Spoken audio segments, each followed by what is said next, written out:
This is A's Cast Live, your comprehensive look at the Oakland Athletics. Rooker, it's a 5 on a deep center. Robert going back at the track. He will turn and watch it fly. And 29 other MLB clubs. Dolis Garcia sends on the other way. That sends Carroll back. He's at the wall. And the legend grows. Ronald Acuna, another milestone in a truly historic season. Julio with an absolute nuke out to left field.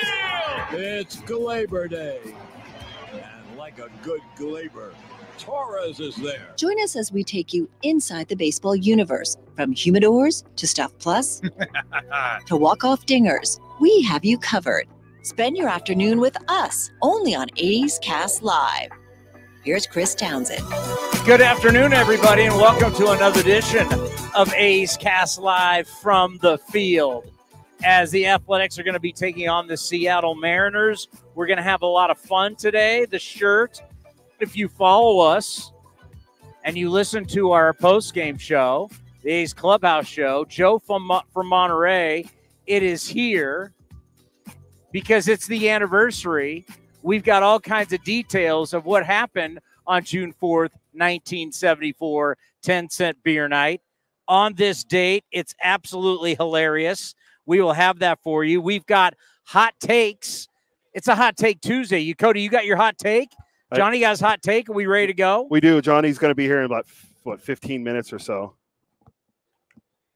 All right, we got our hot take Tuesday. Aaron Goldsmith, the longtime play-by-play / TV / radio for the Mariners, is going to be here. I've ran into him in the elevator. He is ready to go. I think you're going to be shocked where the Mariners are, what their record is, and you're going to be shocked how bad their offense is. So we will talk about that with Aaron Goldsmith. And then this just in, because you don't have it on the paper. It was a late ad after we printed it. I'm not going to waste more paper. If you want to talk about a great story going on with the Athletics right now, that story is Max Schuemann. And I've talked a lot about it on this program. I've talked a lot about it also A's Total Access, the A's Clubhouse show. You know, we spend so much time talking about money. We talk about contracts, long-term contracts, when guys are going to get paid. We talk so much about the future of baseball, about the draft and the high pick and signing bonuses. We talk so much about that and not enough about guys who get drafted in later rounds, guys that just need an opportunity. They get that opportunity and they seize the moment.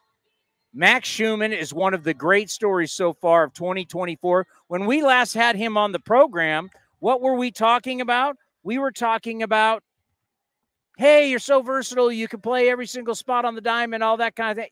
You know what? Max Schuemann has earned the right to be the starting shortstop of the Oakland Athletics. It's an unbelievable story what he has been able to do, but in the last 23 games, you look at his numbers, I got him, we'll get into him. He has earned the right to play every single day. And people have said, well, hey, what about what's going on with Nick Allen? What's going to happen with Darryl Hernandez? I don't know. I know right now where we are when you're talking about shortstop every day for Mark Kotze, he's got to write down Max Schuemann. And for a kid that Eastern Michigan 20th round pick, this story is unreal. It's a story I love to tell. We are going to have him on the show today and go over. I mean, because I want to do an interview that is going to be more than just, hey, you're playing in the big leagues every day. I want to know what's different, and I'm sure you want to know what is different from you right now from the last time you were here. What is different? What's different in your life? How have things changed? You were coming here with 4 different gloves. You didn't know if you're going to play center, right, left, if you're going to be at third. I hate the win here. It's unbelievable. Like, there's nothing you can do. You can't have anything. We can't have nice things. It's unbelievable. Hold on. You know what? I'll take it home and I'll wash it. I just spilt a bunch of coffee. You don't have to worry about the towel. That's all right. It's going to dry. I bought this at the dollar store. It's just nothing can stay. because it's always a wind tunnel in this damn stadium. Well, that's why our umbrella that protects our equipment, I can't even put it up because it kept blowing off the table. Yeah, it's crazy. And that's what's weird about the Coliseum. It's like it's beautiful right now, but all of a sudden the sun will go. The wind is swirling, and I think that's a great thing. Our boss, Delaire, who I don't know if they've pulled it out this year, but remember they showed us how the wind whips in and then comes around. I can tell you, working all those football games for the Raiders, how crazy the wind was here, especially how it would change the way the sun would go down, especially in the wintertime, and how the wind would flip, and that was so important for field goals and punts. And how the wind, like I don't know how much the head coaches of the other teams knew, but the Raiders head coaches always knew, like, you know, the wind will start flipping at night. And then, of course, how you want to do field goals changes everything. But like right now, this thing is whipping at our back. It's coming around. It's beautiful right now, but the sun's going to go down and then it'll be completely different. Now it's cold wind. I'm just complaining because I had beautiful fresh coffee that I didn't do the full cup. Is it Emmett's coffee? Not Emmett's coffee, Okay. but it's not the it wasn't a full cup because I don't need a full cup in the sun, but I like that little jolt, right? Little midday jolt to get going for the show, and poof, it's gone. It's gone. Well, pretty soon the sun will be gone and it will be cold in a little bit. The weather's wild. The next 2 days supposed to be pretty warm here. Does that mean the ball is going to fly out of here, or? Yeah, it means we're going to have a lot of offense, and the Mariners are going to need it. So they don't score a lot of runs. They only average like 3-point-something runs per game. I can't wait to talk to Aaron Goldsmith and go, do you realize the A's, when you start talking about offense, now Mariners are in first place. By the way, give the news. We've made some moves, and of course, the Michael Kelly news is what a lot of people are talking about, which is awful. Yeah, so we'll talk first about the injury news. And so left-hander Sean Newcomb is back from the 60-day injured list, and we've now called up Vinny Natoli from AAA Las Vegas. That happened today. 33. I think he's a 33-year-old righty from Vegas. He was a Mariner at one point, wasn't he? They take the roster spots of Brady Basso, who was optioned to Vegas following the game Sunday, and right-hander Michael Kelly, who was placed on the suspended list today by Major League Baseball. He was suspended for gambling 3 years ago. To clear a spot on the 40-man roster, right-hander Paul Blackburn was transferred to the 60-day injured list, and right-hander Aaron Brooks, who was designated for assignment on Sunday, was outrighted to Vegas. So Aaron Brooks still in the system. We've not been given – this is obviously a very sensitive subject. We have not been given talking points on what's going on with this gambling situation. It is – I mean, we all know. I mean, we know every year. It doesn't matter where in baseball you are. You know you can't gamble on baseball. You just can't. Whether you agree with it or not, the rules are the rules. I just talked to Dallas Braden about it. And it's essentially like your parents. Your parents may do something, but they say, but as long as you're under my roof and this is my house, you'll abide by my rules. And you as the kid can go, yeah, but you do it. I mean, this is the sticky part. See, it was a lot easier years ago with Pete Rose because baseball had zero affiliation with gambling. And it was really easy with Pete Rose because Pete Rose was betting with an illegal bookmaker. It was black and white. It was simple. Now we don't have any advertisements up, but you know, all throughout baseball, now wherever you go, baseball is affiliated with legal gambling. It's fact. Every single night, who owns MLB Network? Major League Baseball. Who owns MLB.com? Major League Baseball. Who sponsors on those? Is it DraftKings or FanDuel, or is it DraftKings? I think it's DraftKings. They're in business with gambling because there's so much money to be had in gambling, and it's legal, and they want the money. It's the business, right? But you can't do it. These guys that are getting suspended weren't going through illegal bookmakers. And technically, it's probably worse for them that they weren't going through illegal bookmakers. Look at Shohei Ohtani. Shohei Ohtani's got his best friend, the interpreter, going through an illegal bookmaker. We're finding out his best friend, David Fletcher, is going through the same bookmaker. But yet, since it's an illegal bookmaker, it can be like, I didn't know anything. The traces, these basically, I don't even know what we call them for Major League Baseball. They're the social media cops. Who are the cops now tracking these guys? But they can track. Oh, yeah. Good question. They can track down the accounts. Michael Kelly had an account. He only bet whatever, $99. Something like that, yeah. Yeah, I mean, he's getting popped for a couple bets. I mean, he wasn't even in Major League Baseball. He was a minor leaguer, but there's an account. The bets are there. It's really easy to track because it's all electronic. And it was done in 2021. I mean, this is really the hard thing, right? Is once again, it's like your parents. Your parents are like, we're going to do something. You can't do it, but this is our house. And as long as you live under our roof, these are the rules. But, and the but is, I don't care. It's my house. You don't like it. Go play somewhere else. Yeah, you can go play in Japan yeah. You can go play somewhere else. I mean, this is basically as simple as I can put it. And it is really tough because now it's easy for me because I'm not a gambler, right? You're not a gambler. I'm not a gambler. We like to have fun and have food bets, but I don't really bet football. Like I like the little something on the Super Bowl or whatever, but I'm not betting NBA. I'm not betting hockey. I really don't bet college football. Just big games when you're with your buddies or, I do a football trip every year. We go to Nevada. Used to be Vegas, and we got married, and it turned into Tahoe or Reno. Wives didn't want us going to Vegas anymore. So that's right. So I do that every single year. So it doesn't. But man, it's tough. It's all legalized, right? It is all legalized at this point to where. But you're telling the players they can't do it. They can't do it. I mean, none of these guys were betting on themselves. They're not betting on teams that they're with. Well, only one guy did. He was not with the team. He was rehabbing. He wasn't even really with the team. Well, he's now banned for life. Tucapita Marcano, who was with the Pirates. The facts need to be out there. He was rehabbing with the team. And he wasn't really – was he on their 40-man at the time?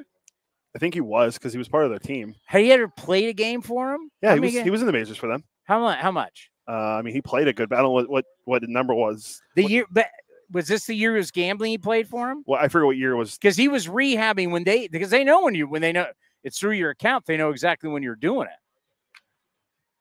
And he was rehabbing when he was actually doing it. So he's not participating in the game whatsoever. He played 25 games for the Padres in 21, 49 for the Pirates in 22, 75 in 23. What year was he gambling? Let me look at that.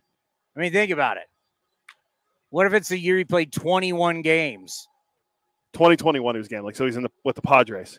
Okay, so he's being suspended, and he's getting the lifetime. See, you didn't give the facts. You didn't give the facts to show how ridiculous this is. You went, oh, he played. Where was he in 2021? The Padres. When he is getting suspended, where is he now? I thought he was off the Pirates, but apparently he's on the Pirates still. But 2021, he's with the Padres, and when was he rehabbing? I have to look it up. I didn't really read all the details about it. Yeah, it's not a player. My whole point is it's not a player who was on the field in uniform gambling at the same time he was rehabbing, and only played in 21 games. Kelly did bet on the Astros. Michael Kelly did bet on the Astros, so he was in AAA. This is it's not apples to apples with Pete Rose. You're not betting on your own team. You're not betting with an illegal bookmaker. It's tough for me. It really is. I don't want to say it's hypocrisy, but you know the rules. You can't gamble. And what's also tough for me is the fact that this was stuff that they just found out. So it says here Tuesday. It said MLB said Tuesday that Marcano placed 387 baseball bets totaling more than $150,000 in October of 2022 from last July through November with the legal sports book. So when he's with the Pirates, he's now with the Padres again. Yeah, he's the first active major league player banned under the well, we knew that. You're not allowed to do it. I get it. And you can't bet and you get suspended. I get it. It had no bearing whatsoever on games. And they're doing it through, and he did it through who? think it was illegal. Was it illegal? Was he went through a bookmaker? Because wasn't Michael Kelly was through one of these? Yeah, he placed hundreds of bets on baseball, including wagers on games involving the Pirates when he was with the team last year. It just says with a legal sports book. So now he's banned for life. Everyone else got a year. The 3 other guys, including Michael Kelly, got 1 year suspension. I mean, Michael Kelly was betting as a AAA guy. Yeah, Sugarland, I'm pretty sure, right? I was thinking it was Sugarland. They would have been the Skeeters at that time. Yes. I mean, I'm not condoning it. That you should be able to do it. It's just really tough. It's really tough. And Johnny, you've worked in the minor leagues for years. I mean, you think about it, where you say, hey, listen, you are betting legally. Some of these guys are betting on websites that are affiliated with Major League Baseball, and we're going to get you for what you did in 2021. Yeah. It's tough. 2024 we're in. Yeah. Like, how long have they known this? When did they decide to do it? Why now? Yeah. It's tough. I mean, it is, man. It's a tough situation for sure that, it's, yeah. Tough sledding, man. Tough sledding on that.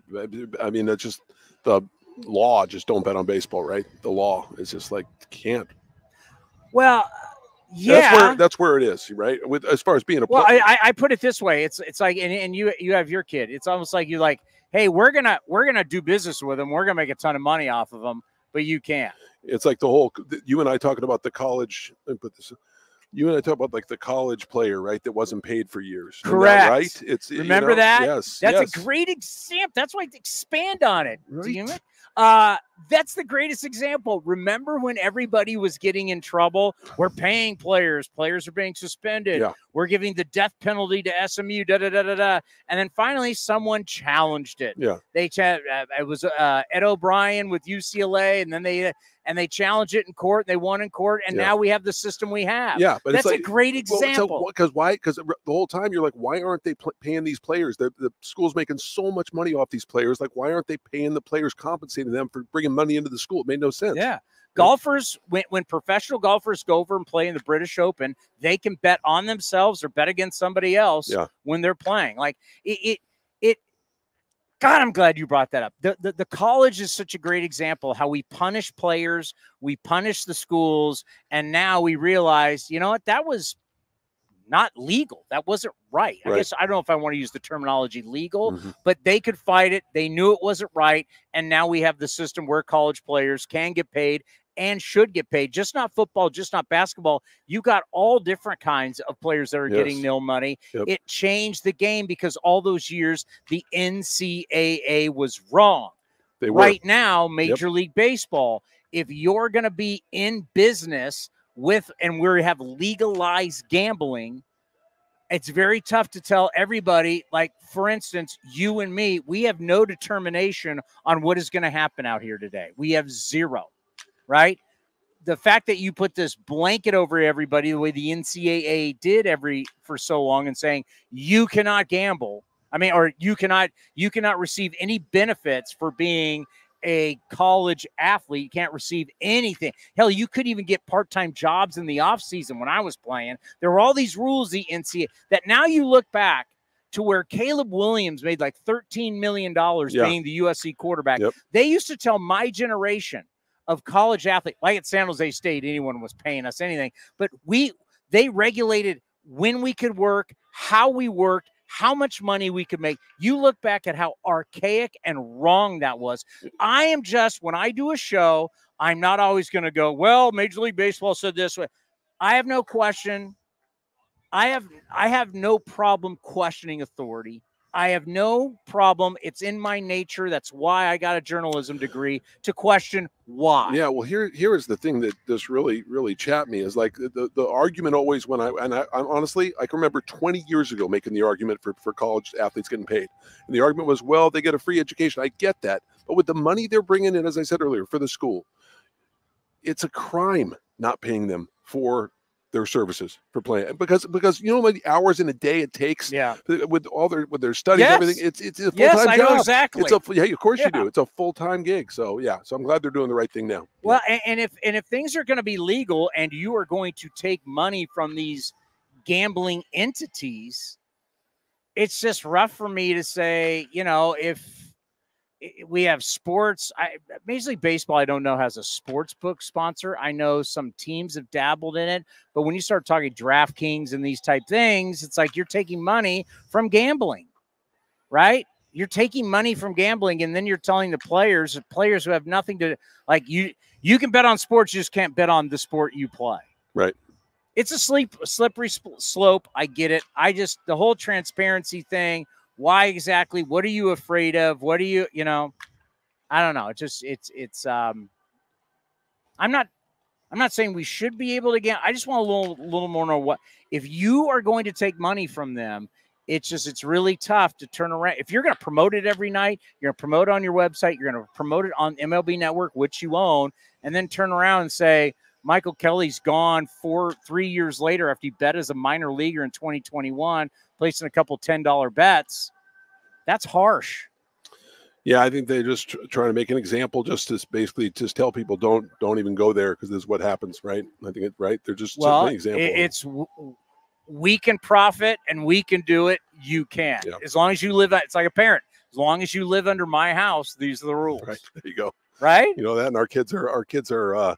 And you hate that as a kid. You're like, wait a minute, you're a hypocrite. Yeah. And you really are. But it's my house. It's my rules. My rules. Yep. Absolutely. That just sucks for Michael Kelly too, because the season that he was having and how he really kind of finding himself in a year, former first-round pick, never lived up to what he thought he could be by the Padres, bounced around, got a lot of size, got good stuff. This was really finding himself. I've heard some people said, oh, these players going from here out, their careers are over. I don't buy that. I think Michael Kelly has proven to a lot of people he can get outs in the bullpen. No question. 28 years old. He started as working kind of mop up a little bit and then kind of worked his way into high leverage situations, right? I mean, he pitched really well for the A's this year. How was the road? How's everything before we get to hot takes? Road was great, man. Tampa was humid. Had an off day there, though. But I'll tell you, Atlanta was mild, man. That's my first time at Truist Park, too. That was fun. That's a nice ballpark. Well, and that is is that now the new model where the model was go into the city, but cities haven't really recovered from COVID, right? The cities, we've seen it with a lot of business. They're just not the same. And people are rethinking business and people and offices and everything. So it's like, well, what did Atlanta do? Atlanta said, we're going to the suburbs. That's where the families are. That's where the customer doesn't want to come into the city anymore. It's what some people are looking at. They're like, go to this suburb. That's where the families are. That's what the Braves did. You got to see it for the first time. Well, that Battery area is unbelievable. It really is. Food everywhere, people having a good time. So that's a really, really cool area. And that ballpark itself is just pristine. It was pretty nice to see that. Well, when the guy who's starting at shortstop for the A's is ready to go, you get booted. All right. So you got to come back. Hot take Tuesday. You have to come back. I'll give it up for Schu, for sure. Or maybe Schu has a better hot take than you do. Did everybody tell us, Matt, we all tell him it's Hot Take Tuesday? He's got to have a hot take? We didn't tell him? Wow, put him on the spot. How are you?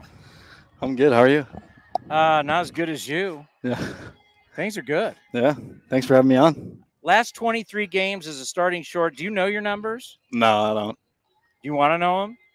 Sure. I don't. Yeah. Sure. All right, your last 23 games as the starting not the Ohio State, the starting shortstop for the Athletics. You're hitting 305, a 789 OPS. I've been saying on the post-game show, you guys don't get to hear it because you're not listening after the game, nor should you. I've been saying that as of right now, you are my starting shortstop. It shouldn't be a question. I don't care what anybody is doing anywhere else. I don't care about your versatility. I don't care that you can play center. I don't care that you even told Fran Reardon you can catch. You are the starting, and we just had Fran on the show. You are the starting shortstop for the Oakland Athletics going forward because you've earned the right to be that guy. How does that make you feel to hear that? It feels pretty good. Yeah, it has a nice ring to it for sure. Because last time you were here, we were talking about all the different gloves that you use, all like I only need one glove, and that's the shortstop. I mean, what does that mean to you? 20th round pick, Eastern Michigan. Fran said coming up, and all the coaches said coming up. Bobby Crosby, I'll play as long as you play me. I'll do anything you want. Yeah. Now I'm an everyday shortstop right now. You've earned that right. That's got to mean something big. Yeah, I mean, growing up, I've always wanted to play shortstop, and I've always wanted to be a big leaguer too. But yeah, I mean, I do whatever Kotz tells me to do and go out there and compete and do what I can to help the team win. Life's different though.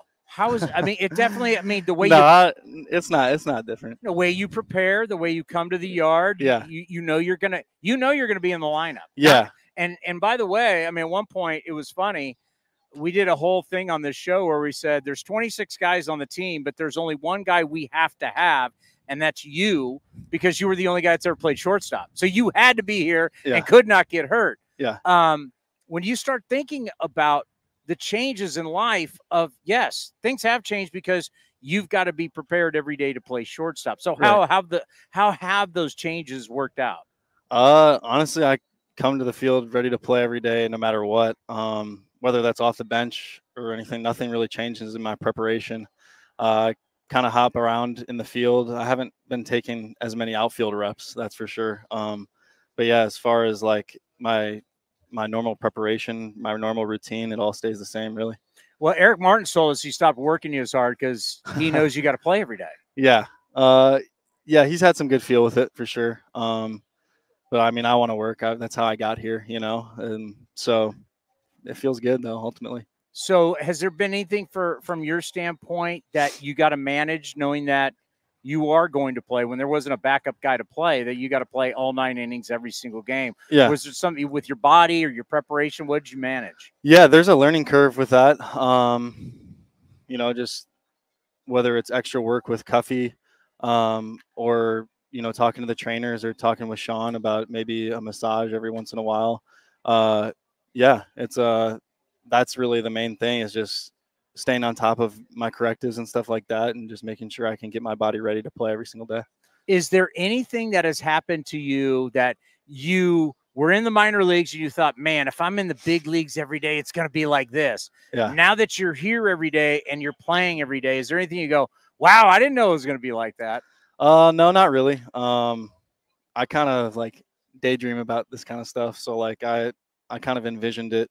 But yeah, I mean, as far as like my routine goes, I've had the same routine for the past 3 years or so, and that comes with taking ground balls at shortstop. So really it's just more focus on, the shortstop position, and being able to, just working on my craft at that specific spot is more of the like detail work.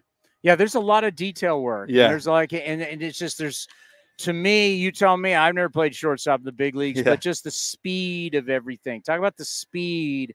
Everything happens really fast at the shortstop position. Right. So, yeah, I mean, the biggest thing is to slow the game down no matter what level you're at. I mean, that's one of the first things I learned when I got to pro ball, is how quick can you slow the game down ultimately, and that's how you kind of rank up the levels from what I've learned over my career.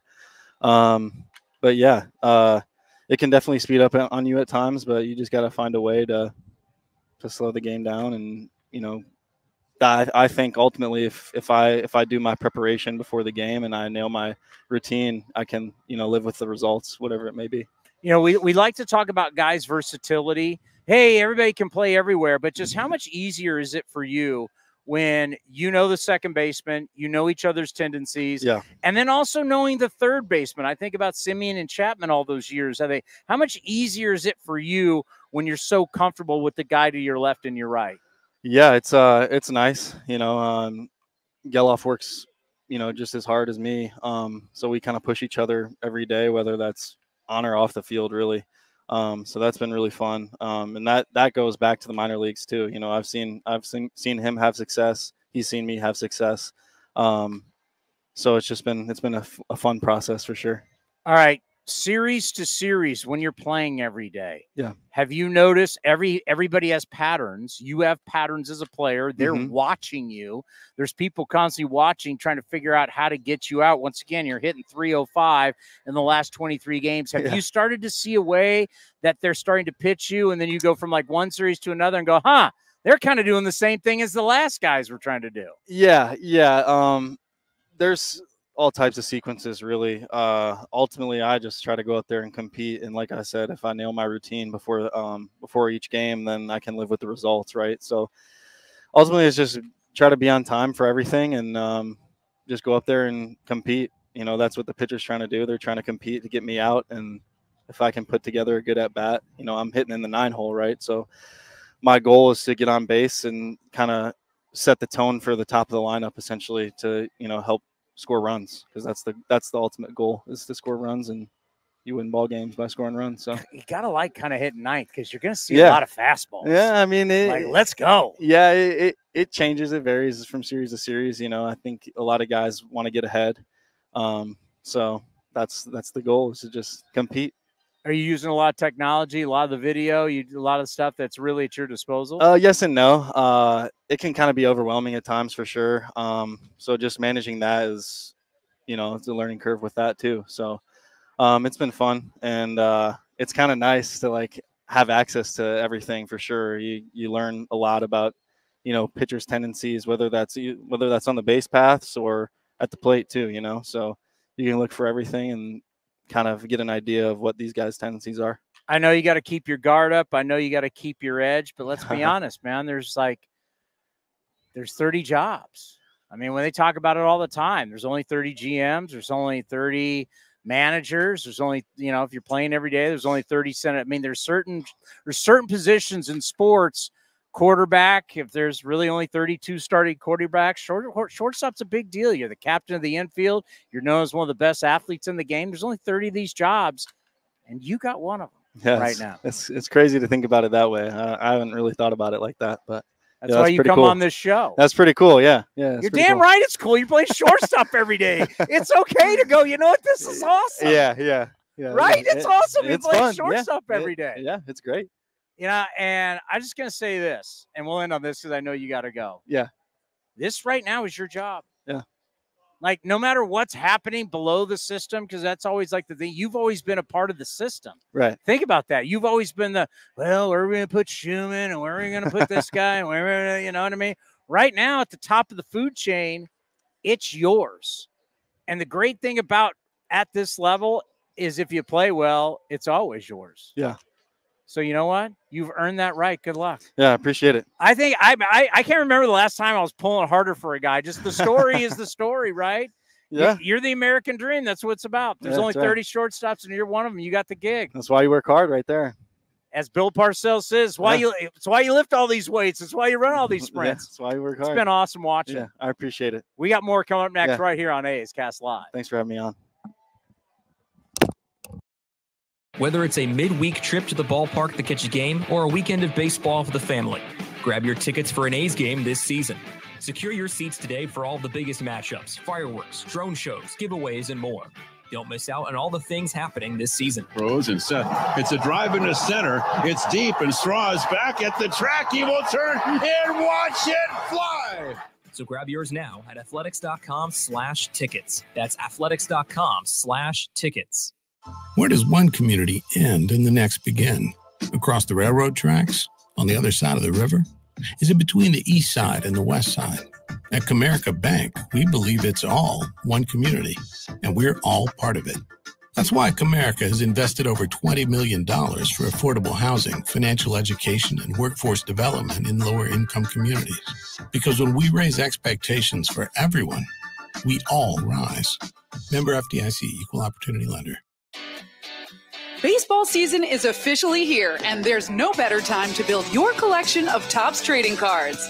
Topps packs feature everything from top stars, rookies, game-used memorabilia, and autographs from players around the league, as well as special inserts and surprises. Visit your local hobby shop, retailers, and Topps.com to collect the first product of the season, Topps Baseball Series 1. Follow @Topps on social media to join the conversation and start sharing your collection today. This is the place where you can dance like nobody's watching, win like nobody's business, and get away like you mean it. So what are you waiting for? Come join the party. Take that evening out and make it a night you'll never forget. This kind of action can't be beat. Hi, fans. This season, Kingsford Capital Management is the official hedge fund sponsor of the Oakland A's. At Kingsford, down to business is their way of seeing the world. Investing has its pitfalls, treacherous chasms of half-truth and despair. Kingsford's mission is to create opportunity through application of proven innovation and entrepreneurial focus with trust, tenacity, loyalty, and growth, establishing a strong reputation as a proven intendant and validated bedrock of American finance. Kingsford Capital, down to business. The A's YouTube page is your go-to destination for A's video content. Get access to great highlights, exclusive behind-the-scenes content, classic games, A's Cast Live, and more. Visit youtube.com/athletics. You're listening to A's Cast Live. Here's Chris Townsend. All right, Johnny, you're back. Sorry to... No, it's the shoe showed up. The shoe comes first. Schuemann players come first. Hey, I can't say it. I'm giddy about the kid because of, I mean, he's a 20th round pick, right? He's living the dream. And I just told him, I'm like, hey, bro, there's 30 shortstops. You're one of them. No doubt. You've got one of the premier jobs in sports. Yep. And he's like, well, I don't think of it that way. Well, start thinking of it that way. Well, but there are only two players from Kalamazoo, Michigan, that have played shortstop at Yankee Stadium. No, Derek Jeter and Max Schuemann. I'm just telling you. Who do you take? Out of those two, right now, I take Schuemann because Jeter's retired. But yeah. I would right now. I take Schuemann. I would over take Jeter. Schuemann over Jeter. Yeah, I would for sure. He's looking a little soft. Jeter is. Yeah, he's looked a little soft on TV. Yeah, I think things have changed a little bit. I'd go Schu. I go Schu. I go Schu over Jeter. Yep. They're the only two shortstops from Kalamazoo to play shortstop. Nobody else ever. Have you fact-checked that? That's fact-checked. Well, Schuemann told me. Max told me that. That's a pretty cool thing. Right? Pretty decent. I know. We're supposed to hate Jeter. It's hard to hate. But it's like, if you could have a model career. Right. 20-some. Well, how many years? Was it 20 exactly? Whatever it was? In New York City without a scandal? Yes. Have you ever seen his dating? The depth chart of his dating? Dude, it's like, wow. Derek Jeter was legend. Yes. Iconic. Yes. 20 years, yes. Yep. 20 years. And no scandal. Nope. No scandal. No scandal. It's like the worst thing in the world. What we hear is kind of BS is that at the end you get a basket with a baseball in it, one of his dates. Right. I'll tell you what, that's the worst thing you got. No, he ran that town, man. He ran it. Oh, my God. Yep. Can you imagine going to the club with Derek Jeter in New York? Come on. All right, let's do some hot takes.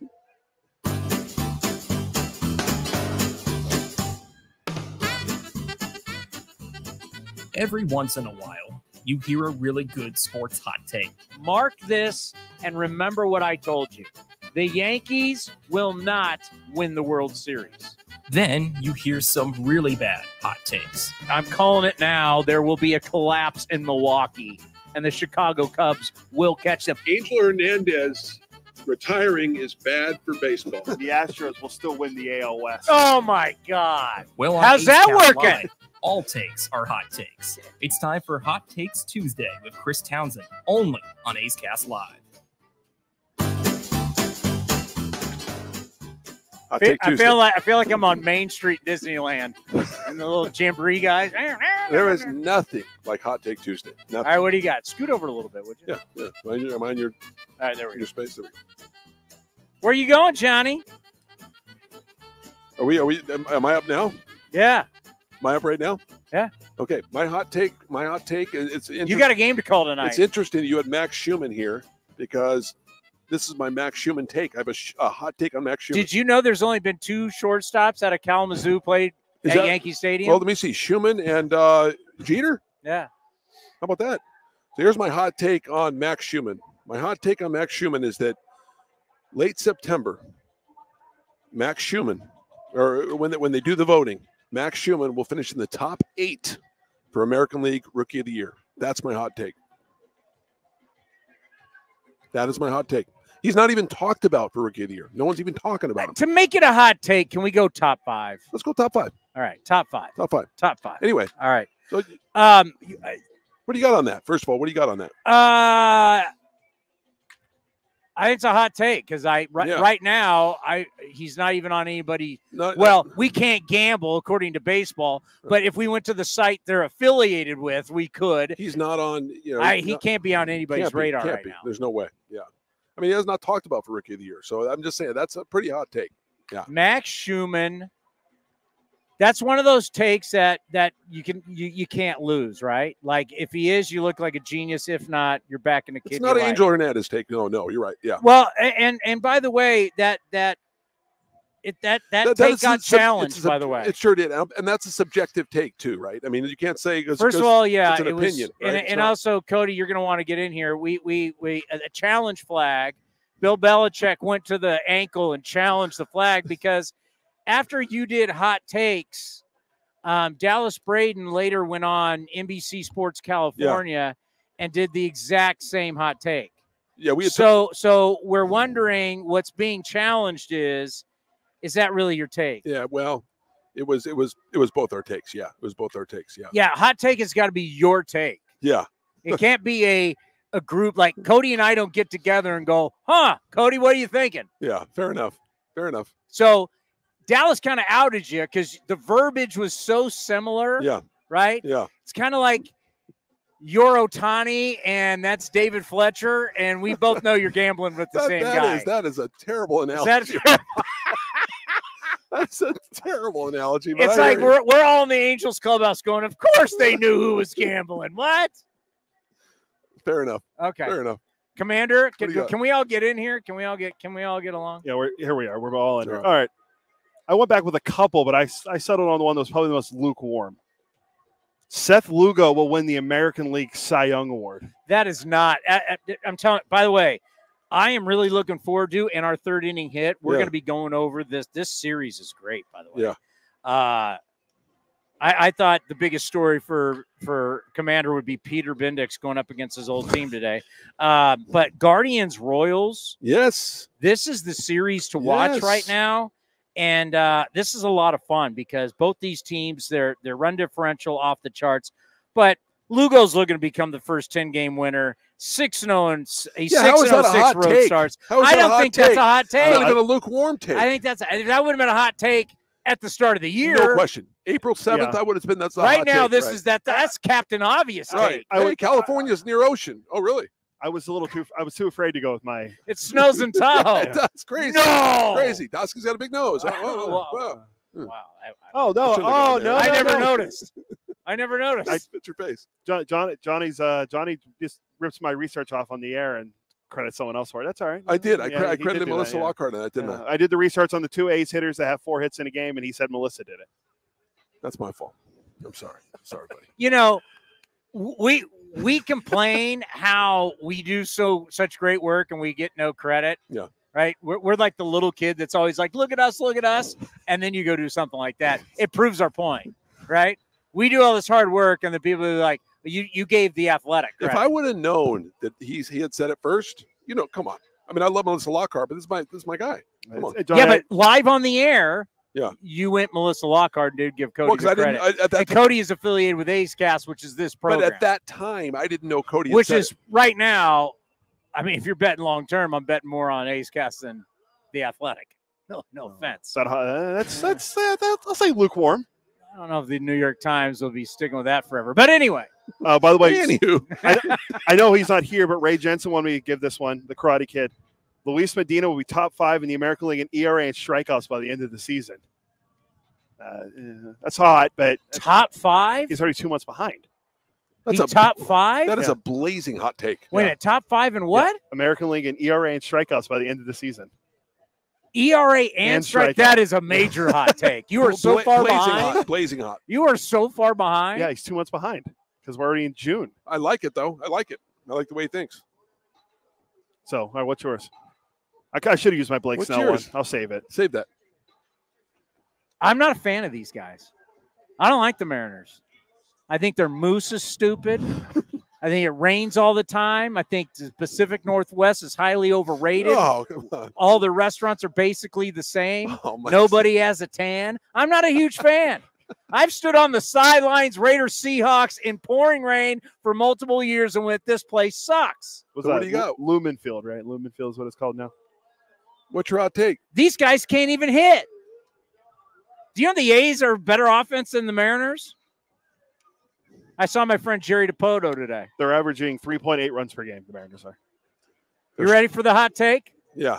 The Mariners will represent the American League in this year's Fall Classic. I think it's a great hot take. I think it's got a shot. They got the starting pitching because as these people don't like pitching, they're degrading the starting pitcher, and they're not into pitching. Their pitching is badass. And Jerry DePoto, Trader Jerry, will go out and make some moves to get offense. I don't like him. I don't like the Mariners. I don't like the Angels. I don't like the Astros. Yeah. And God knows I can't stand the Rangers and Bruce Bochy. But I will say, as much as you love Stephen Vogt, and as much as he's already Johnny Yankee already, have you seen the Yankee stuff he's pulling already? There will be another representative this year of the American League West in the Fall Classic. Okay. And that will be the Seattle Mariners. I love that take. Good for you. First time Yeah. ever making it to the World. Think about how hot take that. 2001. How hot is this take? They've never been to the World Series. Yeah, 2001 was their chance, right? Yep. They will make the World Series this year, the Seattle Mariners. I like that's a blazing. Well, it's not a hot take. It's not blazing hot, but it's a hot take. It's a hot take. Pretty hot. They've never been. I know. 339 starters ERA, so he's correct about how good their starting pitchers have been. Starting pitch is unbelievable, and their bullpen's been good too. Bullpen's been really good. Yeah. 362 bullpen ERA. Now my World Series thing may change later on how the seasons go. I mean, if Mariners don't make the playoffs, I may have to. Right now, they're in position to make the playoffs. Right now, they are. Right now, it's good. As long as the take is eligible. Right. We have to have like rules, like if your take has been eliminated, right, you got to be able to fall back again. Because I may get hot take like later on. Say, I want to play all the hot takes on a hot take show at the end of the year and see where we are with our. We got plenty of time. Good. We got plenty of time. I read them all down. So all right, I gotta eat. Love you guys. All right, one last one. Oh, let me hang it. One last one. Yeah. Guardians look to win 40 of their first 60 games for just the third time in the wild card era, joining to the 95 and 99 squads. Wow, those are some teams. Stacked. Yeah. Indians teams. No doubt. No doubt. In the third inning, right now trending, I will be doing something KC and Cleveland. Okay. That game right now, KC leads 5-3. Okay. That's a series to watch right now. Okay, for sure. Be fun. The great Johnny D, master of the hot take, will be doing the play-by-play for you tonight here on A's Cast and then the A's Radio Network. It's a little bright.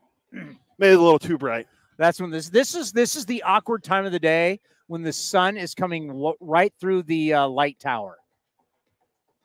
The light tower that you probably may not notice, that's right over the third base dugout.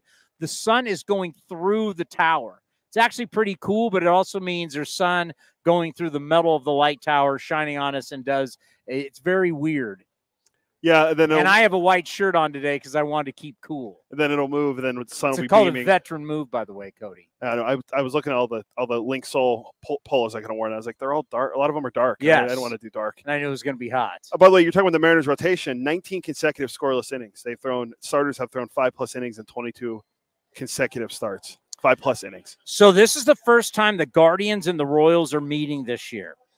It's a pretty big deal. So right now, Kansas City has the lead 5-3 in the 5th inning. Oh, they roughed up Lugo. And these are two of the great stories in baseball, right? We're looking at great stories in the game, and the turnaround for Cleveland and the turnaround for Kansas City, and we've already chronicled the up and down crazy year of the Minnesota Twins.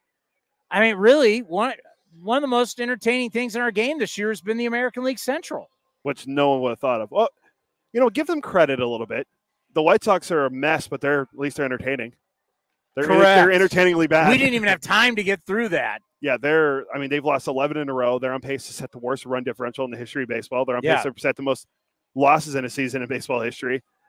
yeah, the Royals, we've mentioned it many times, spent the most money in the American League at this offseason on free agency, bringing guys like Lugo, Michael Wacha, Hunter Renfroe. So they've done good things. And then Cleveland with Stephen Vogt, Hosey.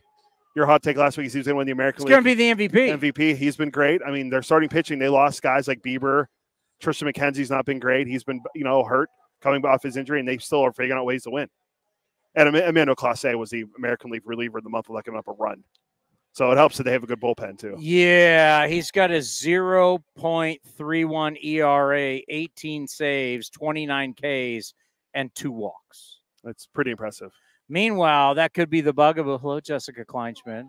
That could be the bugaboo for the Kansas City Royals. Their bullpen's been terrible. They've lost 6 of 8 with a 7.94 ERA during that time. Cleveland's got the best bullpen.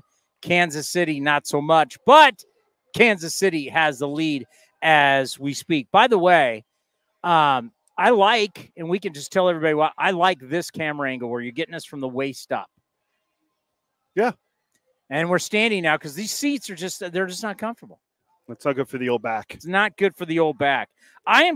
Seriously, Cody, I am shocked that you didn't lead the show off today with trying to get us to talk about Rays GM Peter Bendix going up against former Rays GM going up against the Rays now as the Marlins president. I'm kind of shocked that wasn't your main storyline today. Well, I mean, we're bearing the lead with them. I mean, they let go of they DFA'd Viciel Garcia. And is this maybe the last start of Jesus Luzardo as a Marlin? No, I think he makes a couple more. I agree. I don't know if he makes it to July. Look how fast he traded Arise. Yeah. You can get more value for a guy if a team thinks they're going to have him longer. I agree. Yeah, and he still has a couple years of control left. I think it's 2 years of control left. Something like that. Jesus Luzardo has 2 years of control after 2023. I don't know why I would say it. I think that's a misprint. So it says after, so it should be 2024. So when is he? Check to see when Jesus Luzardo is a free agent. The Rays have won 20. What do we call this? The Sunshine Series? The Rays have won 21 of 24 games against the Marlins since 2019. But the Rays, this is something that I don't know why we're seeing, and Julio Rodriguez still hasn't gotten hot. But look at Randy Rosarena. Yeah, he's not 0 home runs and just 1 RBI over his last 16 games.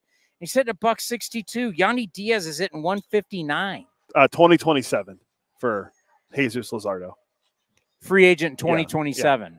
But yeah, Randy's been, even the series when we were there, I'm like, oh man, their offense has been bad, but he's been really bad. There's a lot of great players that have they have not gotten it going. Your guy Corbin Carroll was batting 8th last night. Oh, and did you hear our Torey Lovello said that it's going to be like that he wants to be going forward? What do you want to say? What's going to be big breath or something like that? Your Gigantes, by the way. They're hot in the opposite direction. Your Gigantes. Everything. How much time do we have? What time is it? We got about 8 minutes till Aaron comes over. And then after, when can I get to 10-cent beer night? Oh, I figured we'd do a whole thing on that. So yeah, I got the shirt. If you didn't see it, Joe from Monterey has sent it. One of the craziest nights in the history of baseball. 10-cent beer night. Wait. I'll just read you a little bit of the preview that you're going to love of what was coming out of Cleveland 50 years ago today. There were streakers, kissers, and wannabe prize fighters. There were threats, arrest, flying chairs. That's a baseball game. Let me read that again. This was coming out of Cleveland 50 years ago. There were streakers, kissers, and wannabe prize fighters. There were arrests, threats, and flying chairs. Does that sound like a baseball game? No, not at all. Did I tell you what was supposed to happen tonight? The Portland Pickles up in Portland, I forget what league they're in. They were going to do their 10-cent beer night, but the game got rained out. So they had to reschedule till July. But on the 50th anniversary, they were going to do it at their minor league or at the ballpark there. No, nowhere near as big as Municipal Stadium in Cleveland. They understand what happened on that night, right? I would think so. They're not going to have 26,000 people or whatever Cleveland had. I don't care if there's 10 guys. How can 10-cent beer night? I mean, we see what happens in San Jose at the San Jose Giants games when men are pushing over women and children to get to the. You're stealing my line. I know, but to get to the. I have watched men throw women and children to the side when the beer batter has struck out at the San Jose Giants game. Correct, I've been there. Just going through because they got to get in line for their deal on beer. Beer's half off for 15 minutes. All right. So once Aaron's here and we have him, when's pregame? 6. 6? Oh, so we have ample time. Yeah, we're on until about 5:40, 5:45. I got to tell you, what I saw from Tommy Pham recently inspired me. He was, and you might say, he was animated. Why would Tommy Pham, Chicago White Sox, Tommy Pham, what he did, baseball is so afraid of, but yet it's so what baseball needs. Baseball needs what Tommy Pham is trying to give them, but yet they don't want it. They want to sell you all this stuff that we know is not working. They know the gambling's working, but now they're going to suspend players, right? They know the gambling works, but there's so many things that baseball is trying to give to the fan bases. And I would not say, because we're all individual fan bases, but to the totality of the baseball fan, what they're trying and striving for is not working. It's not. And it could it be somebody like Tommy Pham who brings it all back? Could it be Tommy Pham that could get us to get baseball back to where it once was? I will talk about that. And Aaron Goldsmith of the Seattle Mariners is going to be joining us next right here on A's Cast Live.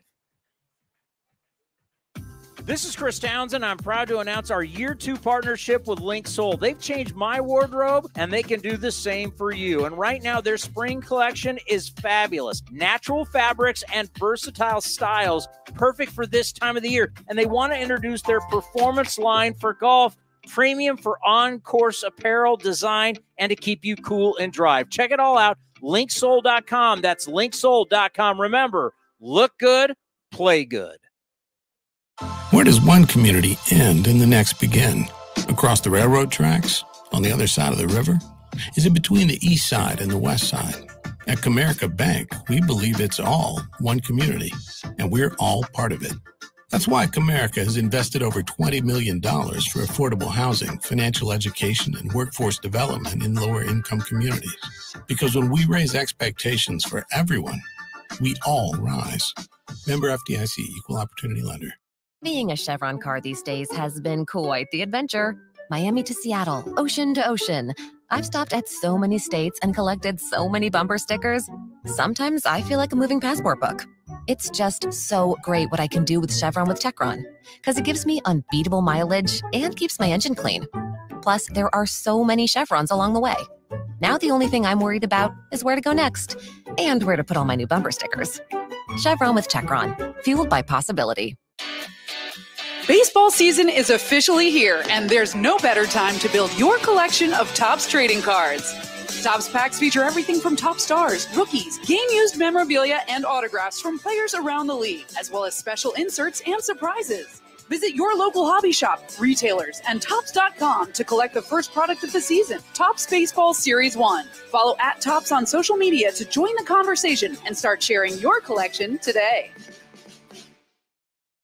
Hey, Oakland A's fans, step up to the plate with Xfinity Internet. Get the fastest speeds and low-lag streaming for an incredible viewing experience that knocks it out of the park. And you'll have a consistent connection with reduced buffering and freezing, so you can stay in all the action inning after inning. When it's game time, make sure to catch it all with internet that's powerful and reliable. Stream sports from the best seat in the house with Xfinity, because it's only live once. Actual speeds vary and not guaranteed. Many factors affect speed. For factors affecting speed, visit xfinity.com/network management.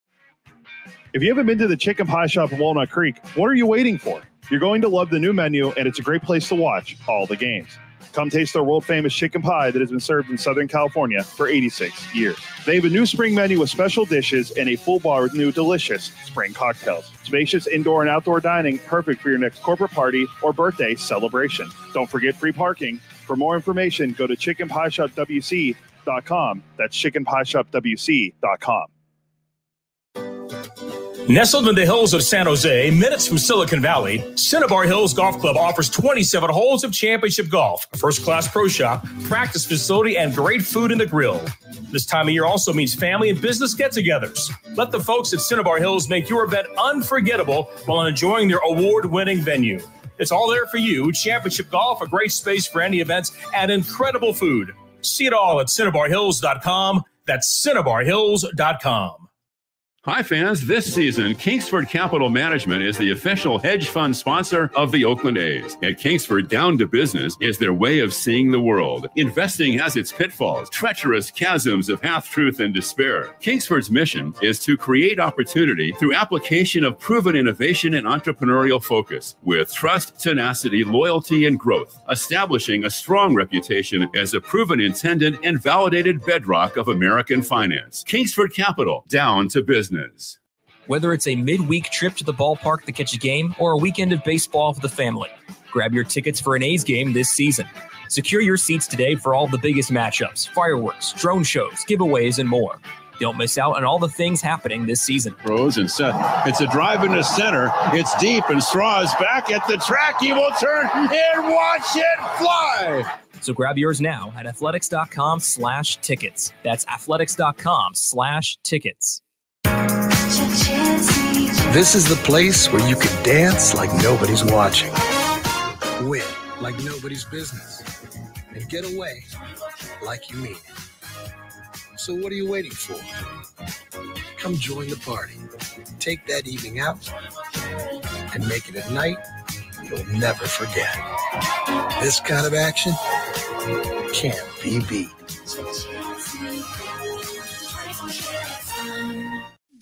If you're looking for a new mattress, Nest Bedding has you covered. Sleep on the same mattress Hall of Famer Ricky Henderson sleeps on. Nest Bedding is the #1 brand of online mattresses and the Bay Area's favorite mattress store. Take home the Easy Breather pillow.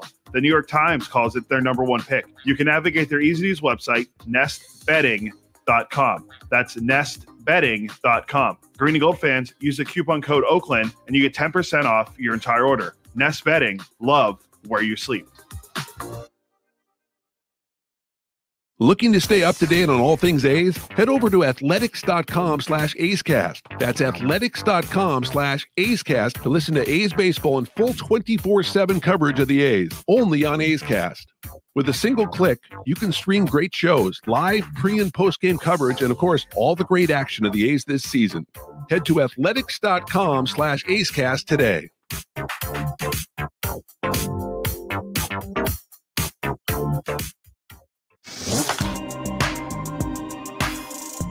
Streaming from Ricky Henderson Field, A's Cast Live continues with Chris Townsend.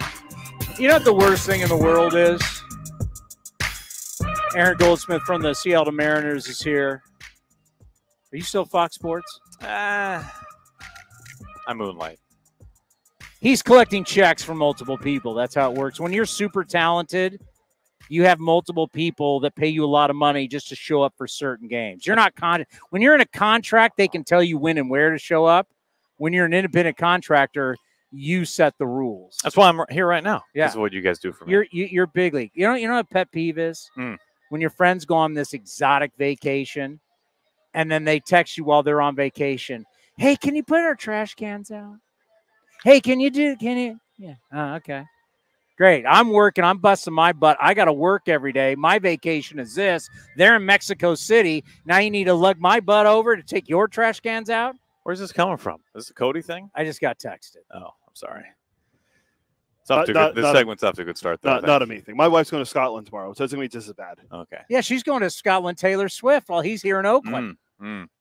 Taylor Swift by herself. It's going to be a great time for her. It will be. Sounds very enjoyable. Enough about us. How are you? I'm great, man. Yeah, doing well. I think this is the most beautiful day I've ever experienced in Oakland, and that's not a knock. It's just a gorgeous day. It's perfect. It's right? incredible. All right, so we do hot take Tuesdays. Oh, okay. All Perfect right? timing. And we come up with some crazy, because it's got to be crazy, Mm-hmm. because if it's not crazy, it's not a hot take. I think it's fair. So I went on a limb today. I did my whole thing about ripping Seattle. Oh, you did? Yeah. I'm sorry I wasn't here for that. I took a lot of shots. I approved of your hair. That was the good part. The rest, I ripped Seattle. What's there the rip about? Moose, raining all the time. Oh, well, yeah, that's fair. I got. But then I took you guys to represent the American League in the World Series. Wow, did you really? Yeah. Okay. Can't hit. Doesn't matter. They pitch for days. And you know what? You are showing, I say it all the time, everybody wants to get rid of starters. No one cares about. You're showing what pitching means in the game of baseball. Well, there's no question. I think this rotation has the talent to be the best rotation in baseball. I don't think it has been that yet this year, just by looking at the numbers. However, it has been a top-tier rotation, and I think can become even better. It's remarkable, man. This organization, certainly it's had its flaws offensively, and those have continued this year, unfortunately, for the Mariners. But they have more than figured out pitching. That's not to say that there's no club or organization like them, but they are at the top of that list. There might be a couple of teams next to them, but they're elite at it, both in developing it, in scouting it, and seeking it, and resurrecting it from guys who have fallen on hard times to guys who they drafted in the first round and have made it to the All-Star game, to guys who've been high-priced trades and eventually free agents who then become even better. I mean, like every possible scenario of a pitcher, right? The Mariners have acquired and seemingly made better. It's remarkable. Now, what's shocking to a lot of fans is the Mariners in first place. And we know the A's have been better. Sure. But the A's are better in runs per game, batting average, slugging percentage, OPS, home runs, extra base hits, walks per 9, home runs per 9, and the A's strike out less. Mm-hmm. And you're like, how are the A's 24-37 and the Mariners are 34-27? Pitching. I mean, one of the baseball things that I have learned in the last few years, just watching the Mariners on a regular basis, is you will always be in it if you can pitch, which I know sounds like an obvious thing, but there aren't many fans or media members or broadcasters who really, for years in a row, watch a team that can just really pitch, both in the rotation and in the bullpen. And because of that, the Mariners are again in it. They're in first place. They've spent more days in first place this year than the last 4 years combined. Now, part of that's because the division has been bad, right? It has turned into the American League Central somehow. But give the Mariners credit. Shots fired. I mean, it's a hot take Tuesday, right? Yeah, I don't think that is a hot take, though. I don't know what Welcome qualifies. to Kansas City. We'll be taking on the White Sox tonight. And then after this, we're going to be headed into Minnesota. But the Mariners' pitching philosophy has become a culture. It's become a bedrock. It starts with throwing strike one. It starts with controlling the 0-0s and the 1-1s, and they've done it to a man for years at a time now. And you're right. If the Mariners had just an average offense, imagine where they would be. And there's nobody who knows that more than those guys. I think that's pretty obvious. But to be where they are, I think the glass half full approach, if you're in that clubhouse, in that dugout, is, man, look where we are with a line formed. And it's not a situation of, man, Mariners have bad players. It's a situation of the Mariners have good hitters who need to start hitting good, right? They have good players who need to start playing well. And hopefully that will help. Hopefully that will start to develop over the next month and change, because if that does, and they continue to stay healthy on the pitching front, watch out, man. It could be pretty amazing. Cody has one of your highlights in one of our opens, and I hear it all the time on Quick Pitch on MLB Network. We go, Julio! When's Julio's going to get Julio? When are we going to get him? You know what's crazy about that, man? I haven't done that one time this year. What? Because you haven't? Yeah, you don't need to play. Well, we don't need to play. I'd have to play the whole thing. Julio! I think it's great. It hasn't. I love it. I like Julio's You're name. Fired up. Julio's name is amazing, right? Yeah. And to call big moments for Julio is such a treat. But there haven't been many. Julio has lost his power so far this year. He's got 4 home runs, and 2 of them came in back-to-back days on the last road trip. He's hitting for a good average. League average is about 240. He's hitting 270. But the power is not there. And I can't imagine how frustrating it is for him. He had this great conversation with the media in spring training, like kind of like the first Julio presser of the year. And he said in so many words, if you guys think you have expectations for me, you have no idea what my expectations for myself are. And if you guys are frustrated with how I'm playing, you have no idea how frustrated I am with how I'm playing. It was kind of going, I think the question was hearkening back to, he got off to a slow start last year. And then in the summer months, specifically in August, he turned into like the world's greatest player, right?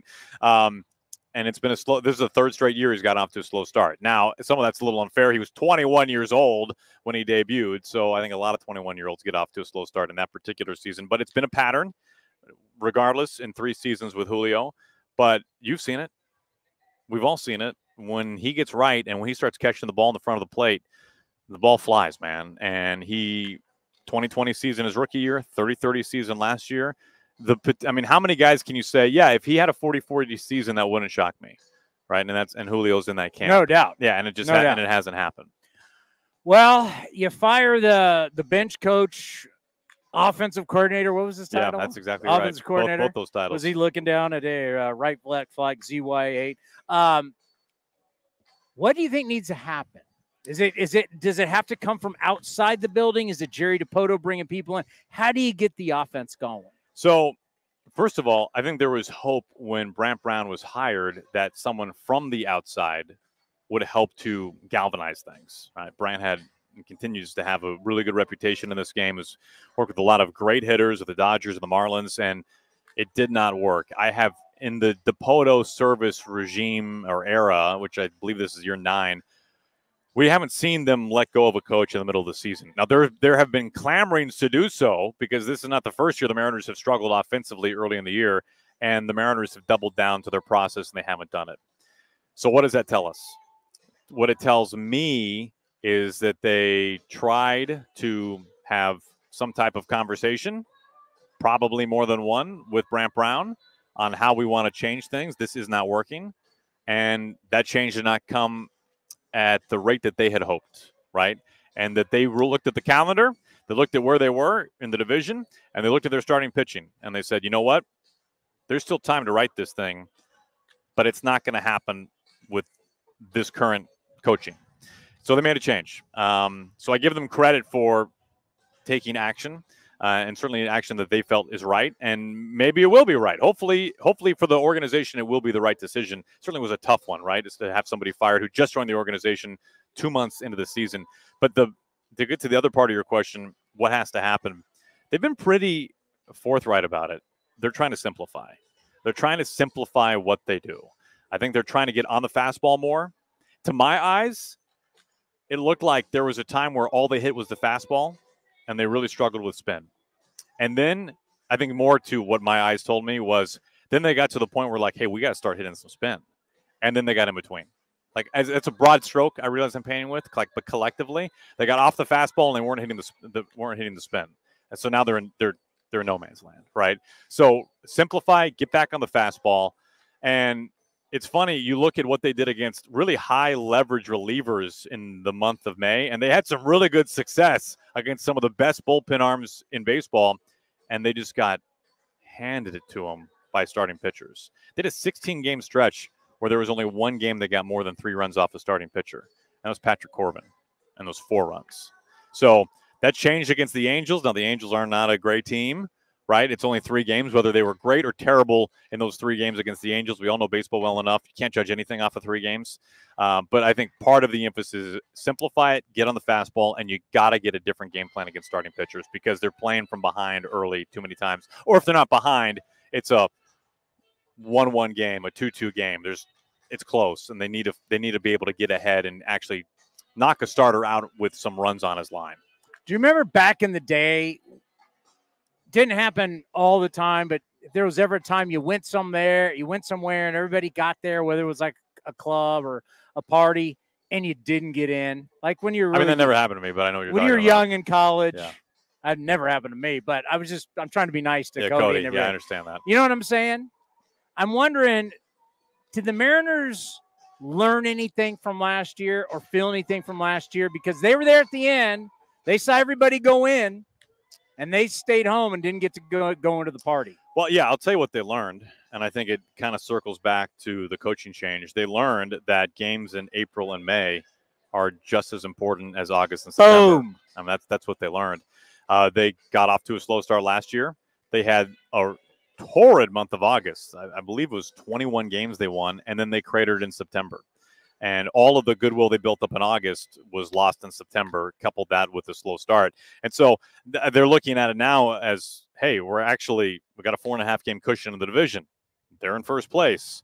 Let's not waste this because these games count just as much. I think that was the biggest takeaway from last year.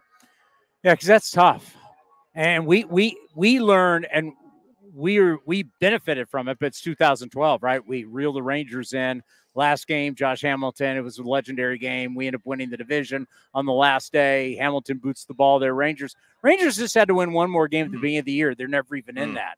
So we understand, and we preach it all the time. Like, you need to understand a lot of the baseball media is tired, and they like to say, well, it's early. It's early. Well, you're booting games now that at the end of the year, you're going to wish to God you didn't. Sure. And I mean, I think there is something to being early. Like, that's not a nothing thing, but I don't think it can be a dismissive thing. That's the difference, right? You can't be like, oh, it doesn't matter. Certain teams take longer to get it figured out. It's been an issue for the Mariners for multiple years in a row now. And now they've started to figure it out despite just a really flawed offense that I think to a man, everyone who put this roster together in the front office would tell you, truthfully, this is the best lineup on paper that they've had.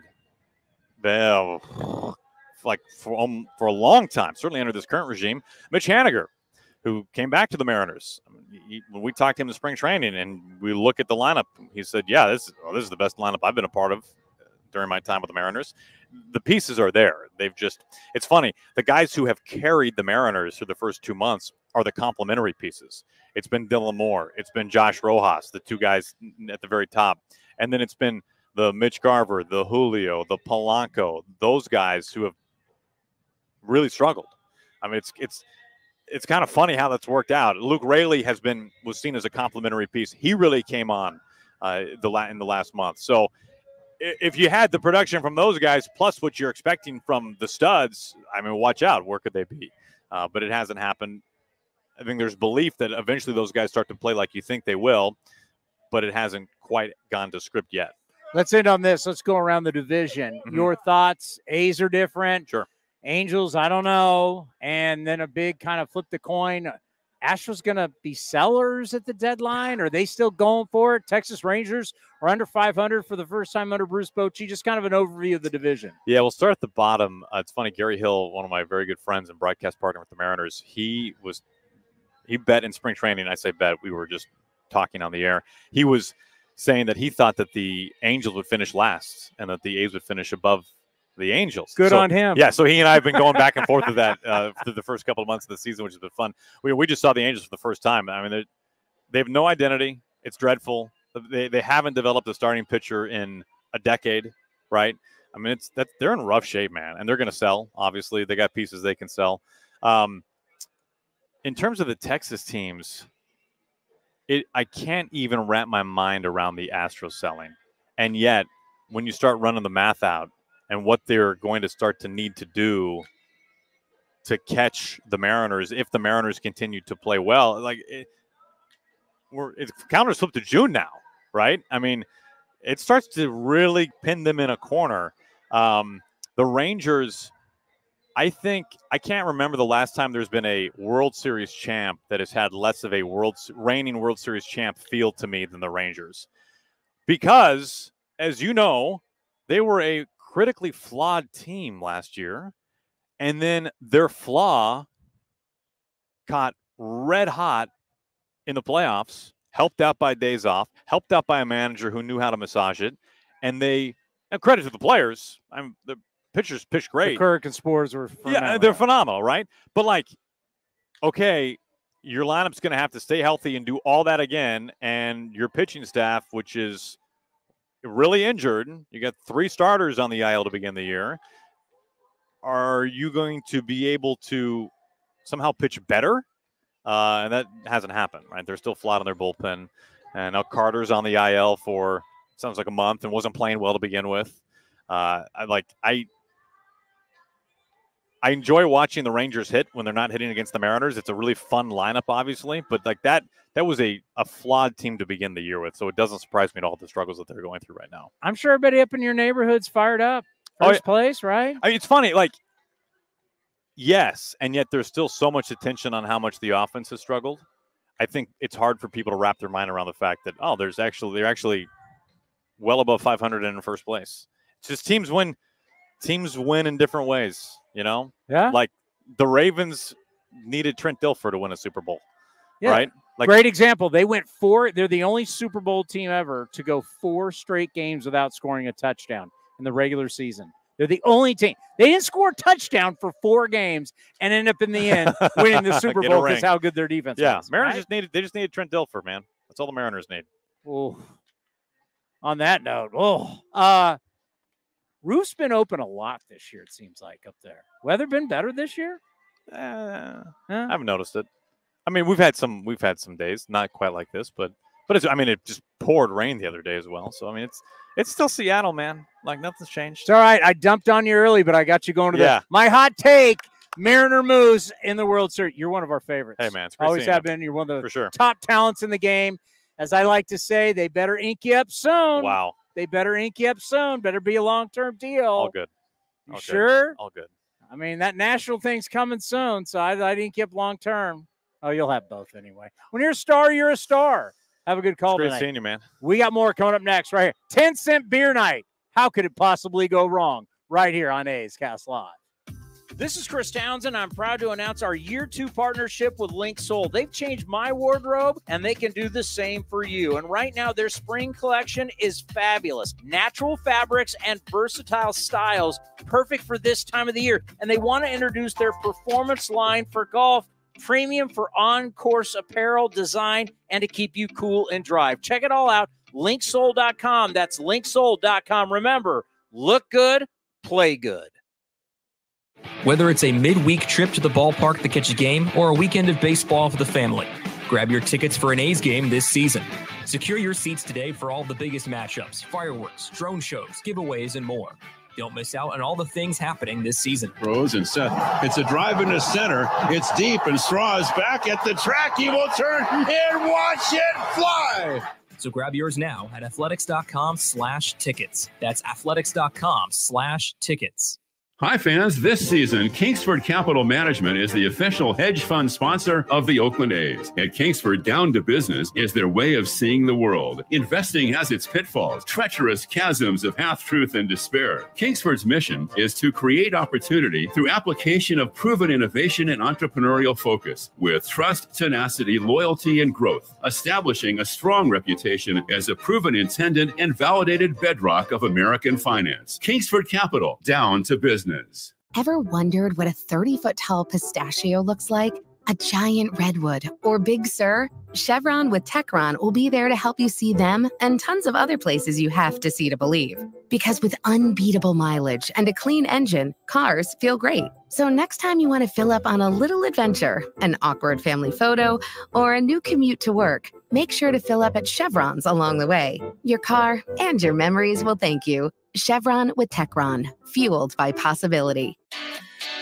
Baseball season is officially here, and there's no better time to build your collection of Topps trading cards. Topps packs feature everything from top stars, rookies, game-used memorabilia, and autographs from players around the league, as well as special inserts and surprises. Visit your local hobby shop, retailers, and Topps.com to collect the first product of the season, Topps Baseball Series 1. Follow @Topps on social media to join the conversation and start sharing your collection today. If you haven't been to the Chicken Pie Shop in Walnut Creek, what are you waiting for? You're going to love the new menu, and it's a great place to watch all the games. Come taste their world-famous chicken pie that has been served in Southern California for 86 years. They have a new spring menu with special dishes and a full bar with new delicious spring cocktails. Spacious indoor and outdoor dining, perfect for your next corporate party or birthday celebration. Don't forget free parking. For more information, go to chickenpieshopwc.com. That's chickenpieshopwc.com.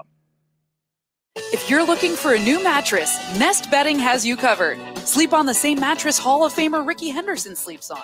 Nest Bedding is the #1 brand of online mattresses and the Bay Area's favorite mattress store. Take home the Easy Breather pillow. The New York Times calls it their #1 pick. You can navigate their easy-to-use website, nestbedding.com. That's nestbedding.com. Green and gold fans, use the coupon code Oakland, and you'll get 10% off your entire order. Nest Bedding. Love where you sleep. Become an A's insider today. Visit athletics.com/newsletter and sign up to receive the latest team highlights, up-to-date news, features, and more, all delivered free to your inbox. That's athletics.com/newsletter. Where does one community end and the next begin? Across the railroad tracks? On the other side of the river? Is it between the east side and the west side? At Comerica Bank, we believe it's all one community, and we're all part of it. That's why Comerica has invested over $20 million for affordable housing, financial education, and workforce development in lower-income communities.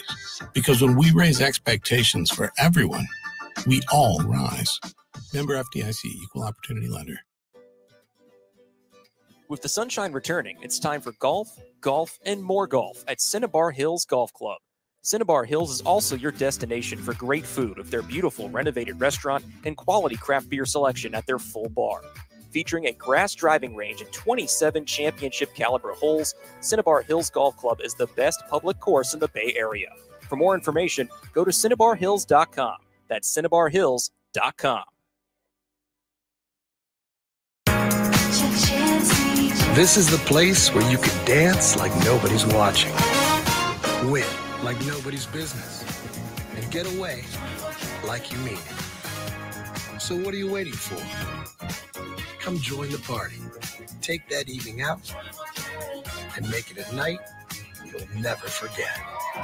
This kind of action can't be beat.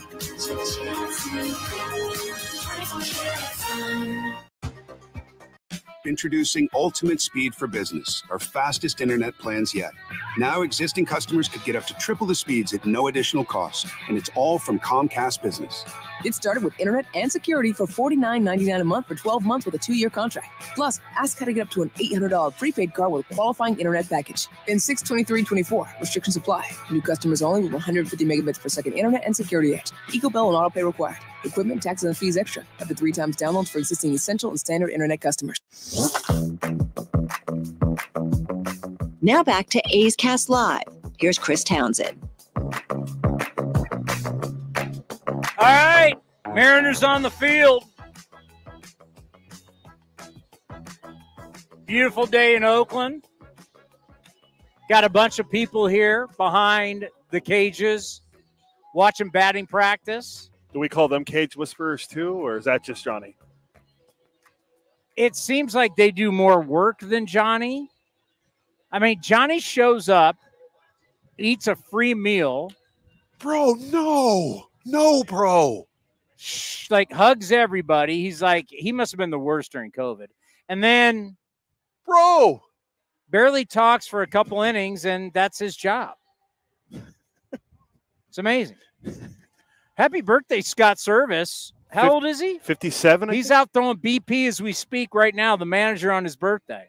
I mean, 57. Well, Aaron say this is year 9 of DePoto in service.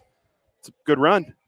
Hell, I mean, AJ Preller's had 8 managers in 10 years. All right. Joe in Monterey, if you listen to the A's Clubhouse show, 833-625-2278. You can call right now. Obviously, I'm not there. Robert Costa standing by. Robert's probably bored. But if you want to talk to Robert, 833-625-2278, he'll answer the phone. But this is the shirt from 10 Cent Beer Night back in the day in Cleveland against the then Texas Rangers. Can you imagine being in those meetings in 1974, I was 2 years old. The A's would win the World Series against the New York Mets. Dodgers, actually. Yeah. For the Mets third in straight year, 73, Dodgers in 74. We're honoring that team a couple weeks. Can you imagine being in a meeting in marketing, which back then you got to remember, they're not like marketing departments probably like we have today, right, where we have meetings. They didn't have Zoom. You probably had like two people, and the guy went, hey, listen, the local Stroh's distributor has got a bunch of beer he wants to sell. Let's do Stroh's. It was Stroh's. Did you know? I was going to ask you that. Do you know what beer it was? No, but I know what Stroh's is. That was a big thing on the East Coast. It was Stroh's. I don't know if I know of Stroh's beer. I don't know if I've actually ever had one back in the day. I never did. And when I was in do they still make it? When I was in college, I helped run a beer distributor because in Pennsylvania you can only buy beer and wine separately. And Stroh's was one of our least selling beers. And that was 10 years ago. I would say about 10 years ago. You could only do what? In Pennsylvania, they started changing the law more recently, but you had to buy beer and wine separately. So there was a place set for just beer distributors. Is that because you guys are Amish? What's the deal with that? You're all Amish? We're one of the weird states. So you had to go to a distributor, buy like beer and like Mike's Hard Lemonade, and then you had to go to a state store to get liquor and wine and like malt beverages. And then they started changing it, and then you could buy it now in grocery stores. But Stroh's was one of our least selling. I had a buddy I worked with that would buy it because it was only still like $10. Alive, my friend. Stroh's Brewing Company was a beer brewery in Detroit, Michigan. Oh, maybe it's not.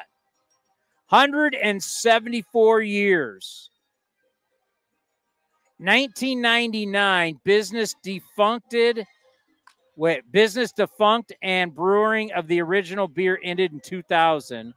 Limited reintroduction of Stroh's brand to Detroit area in 2022. So Stroh's is no longer with us. I guess Pabst. I guess you can buy like. Yes, I am over 21. Oh yeah, you're like in Detroit. You can still buy it, but it is not like a national brand or sold like it used to be. Like it used to be. So Stroh's. They had the great idea, 10-cent beers. What could go wrong? There were streakers, kissers, wannabe prize fighters. There were arrests, threats, and flying chairs. There were bruises, there was blood, and there was beer. So much beer. There was plenty of blame to pass around the fans, the umpires, the team officials, the managers, local broadcasters, and radio hosts. And according to one Cleveland resident, the real instigator causing the evening's mayhem, the moon. It was a full moon, folks. 50 years ago today, Municipal Stadium, 10-cent beer night, June 4th, 1974. In attendance, 25,138. So think about, be a good-sized crowd, right? Kind of like a firework night from a few years ago. Can you guesstimate, without looking below, how many beers sold that night? Well, first, on average, how many beers do you think are sold to an average crowd, according to a Guardian spokesman?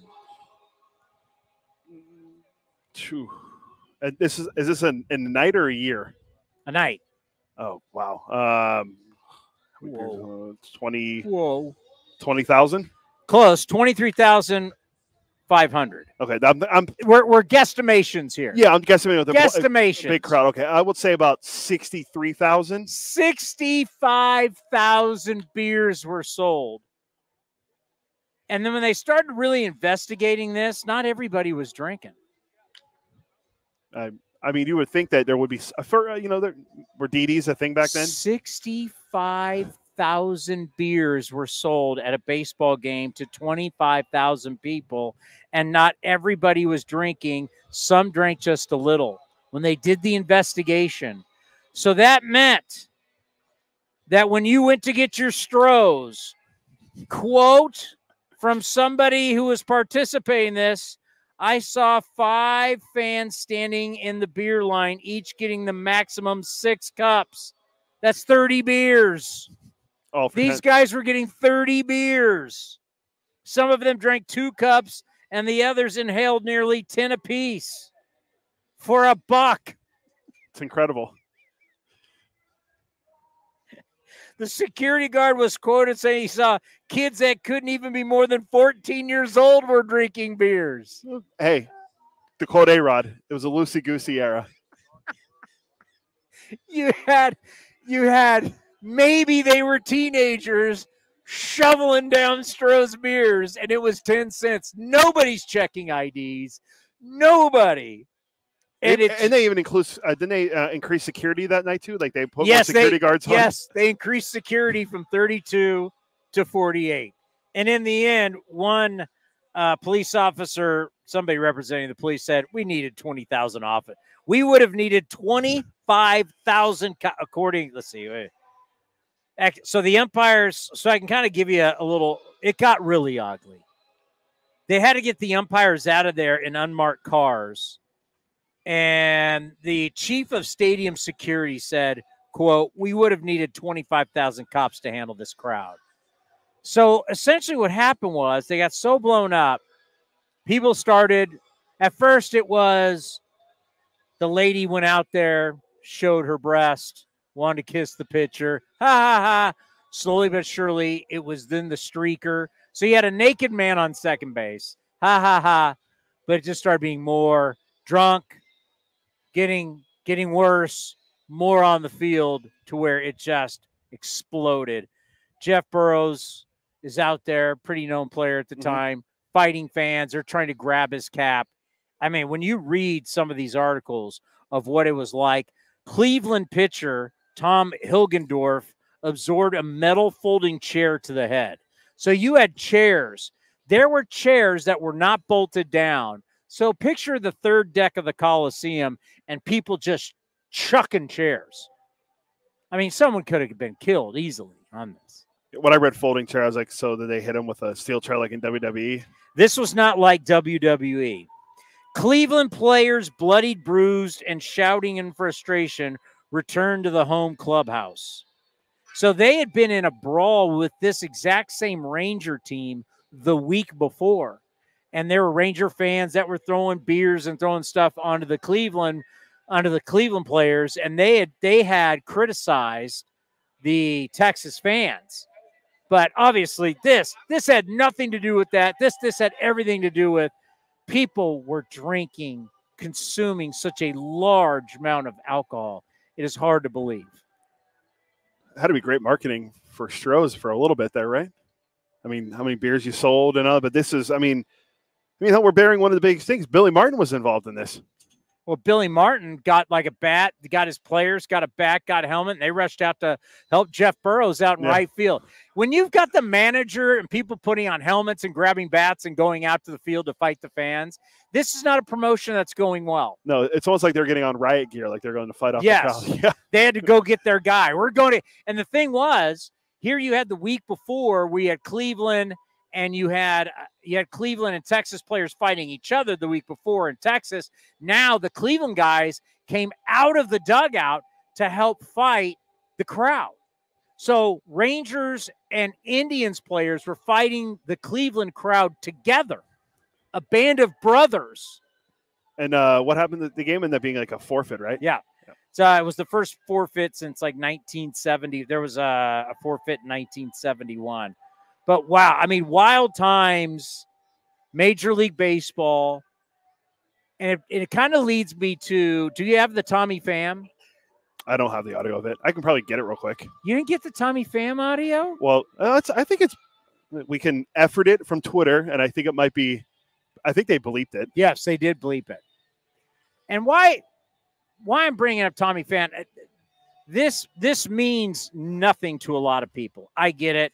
You probably have no idea what I'm talking about. Who cares? It's Brewers. It's White Sox. It's a game that doesn't matter to you. I understand. But Tommy Pham plays now for the White Sox. He was thrown out at home. He was dead to rights, thrown out at home. He comes in. He slides in. Catcher's got him. I don't remember who the pitcher was behind him. You actually never see the pitcher in the highlight, but the pitcher's kind of like, yeah, we got, doing that to him. And the catcher, was it Contreras? Yeah, it was Contreras. And Contreras, they're clapping at him. Tommy Pham just looks at him. And then all of a sudden, Tommy Pham does what I think is missing in baseball. Tommy Pham sticks up for himself. And Tommy Pham starts jawing with him. Well, then all of a sudden, then the benches come out, and everybody realizes you don't want to mess with Tommy Pham. And essentially, an easy out at home plate where Tommy Pham kind of gave himself up. Pitchers don't need to be standing behind taunting. You don't need to do it. And it's a problem in our game. And what we are missing in our game, as much as everybody wants to talk about let the kids play, a lot of the things that people have wanted to see in Major League Baseball, I can tell you, are not working. How do I know they're not working? Well, because you just had your lowest rated All-Star game of all time. You got your lowest rated World Series of all time. The national ratings are all down. So all of this stuff that they're implementing and they're telling you that the fans want, if you're giving the fans what they want, then why are the numbers down?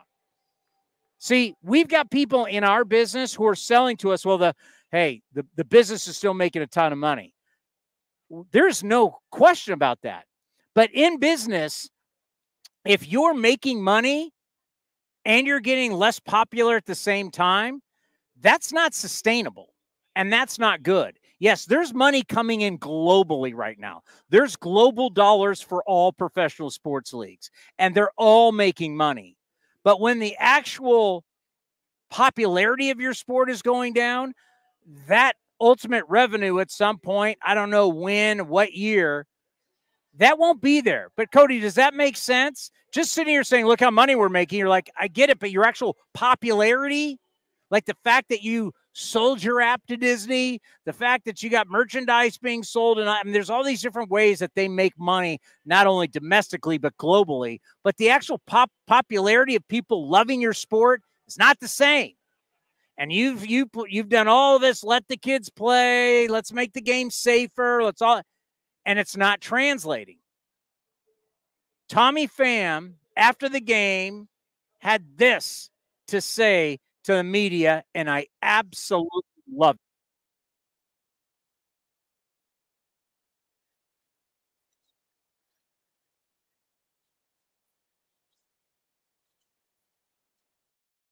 Okay, so it wasn't edited on Twitter. Dude, we're streaming.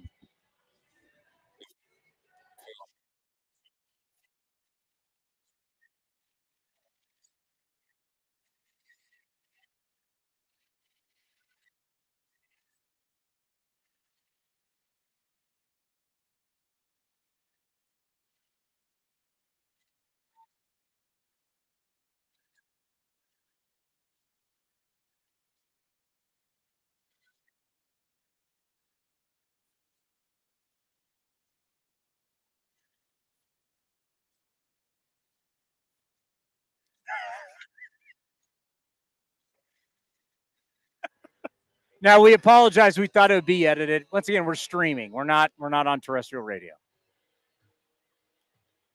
I love that. That's what we're missing in our game. You have this going on every night, this hoorah, as he called it, this Harry High School stuff that everybody says they love, bat flips and all this kind of stuff. And well, if we love it so much, why aren't there more people going to games? Why aren't the television ratings up? Why aren't the radio ratings up? Why aren't they up? Why are other sports you're seeing participation from the fan bases be up in the NFL, be up in the NBA? Ours is not. If we're supposedly doing everything that's right, why are our numbers not the same? And I'm going to tell you why. Because our game's gotten soft and it's not as entertaining. And a guy like Tommy Pham is entertaining. Go onto YouTube and watch Reggie Jackson as a New York Yankee against the Detroit Tigers. Reggie Jackson hits a home run, rounds third, comes, touches home plate, and then goes out and smokes the pitcher. Go look at, I believe it was the 1977 ALC Yeah, ALCS, when George Brett slides into Nettles, Nettles kicks him, Brett comes up, throws a right at him, they start punching each other, teams come up, they separate the guys, and they start playing.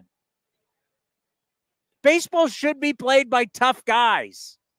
It should be played, the fight, because you know what the problem is? The soul of baseball is gone now, because we think, and everybody just thinks these guys play for money. That's all they play for.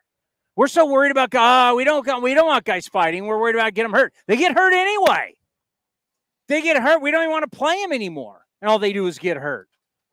The fact back then they fought. They fought for what they believed in. They fought for what was right. We got guys who talk about the way baseball should be played. They don't do anything about it.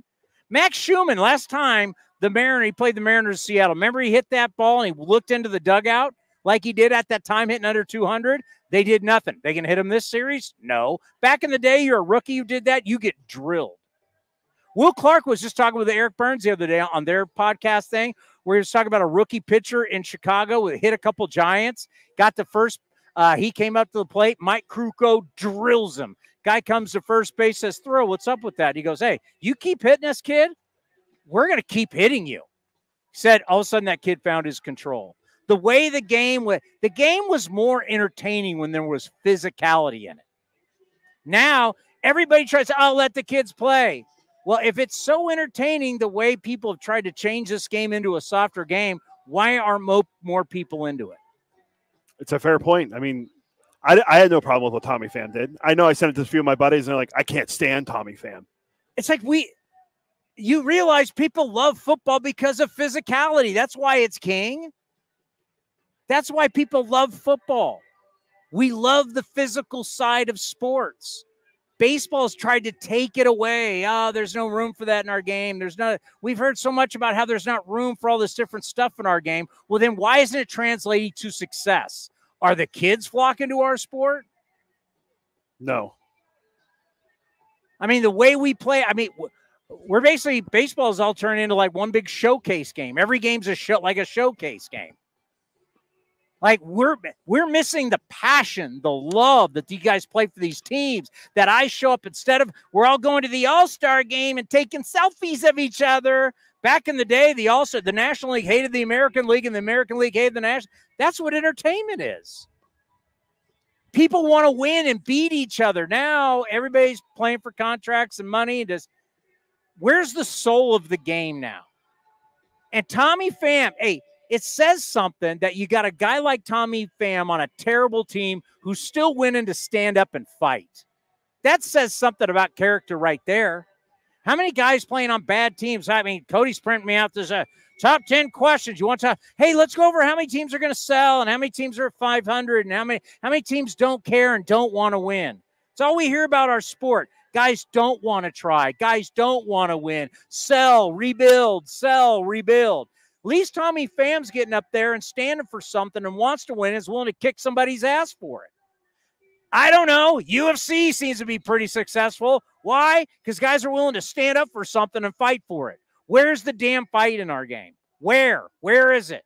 I'll stand back. Tell me where the fight is. Oh, no, we're just worried about when guys are arbitration eligible, when's his contract, when's he's a free agent.